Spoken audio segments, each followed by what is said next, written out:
Customer 3 തരത്തിലുണ്ടെന്ന് മനസ്സിലാക്കി. ഒന്നാമത്തെ കസ്റ്റമറാണ്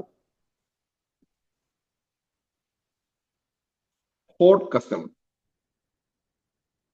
ഹോട്ട് കസ്റ്റമർ എന്ന് പറഞ്ഞാൽ നമ്മളുമായി ചേർന്ന് നിൽക്കുന്ന കസ്റ്റമറിനെയാണ് ഹോട്ട് കസ്റ്റമർ എന്ന് പറയുന്നത്. നമ്മളുമായി ചേർന്ന് നിൽക്കുന്നത്, നമ്മുടെ ചങ്കാണ്. ഇവരുള്ളത് കൊണ്ടാണ് നമുക്ക് നിലവിൽ ബിസിനസ് നടക്കുന്നത്. നിങ്ങളൊരു കൺസൾട്ടിങ് കമ്പനി അല്ലെങ്കിൽ നിങ്ങൾ എന്തോട്ടെ ഏതൊരു തരത്തിലെ ഒരു കോഴ്സ്, ഇംഗ്ലീഷ് കോഴ്സ് കൈകാര്യം ചെയ്യാൻ വേണ്ടി പോകുന്നുണ്ട്. നമുക്ക് ഈ ഹോട്ട് കസ്റ്റമർ അടുത്തേക്ക് മാത്രമേ എത്താൻ കഴിയൂ. ആദ്യം അങ്ങനെ ഒരു കുറച്ച് ആൾക്കാർ നമുക്ക് ഉണ്ടാകണം എന്നുള്ളതാണ് മാർക്കറ്റിംഗിന്റെ ബേസ്.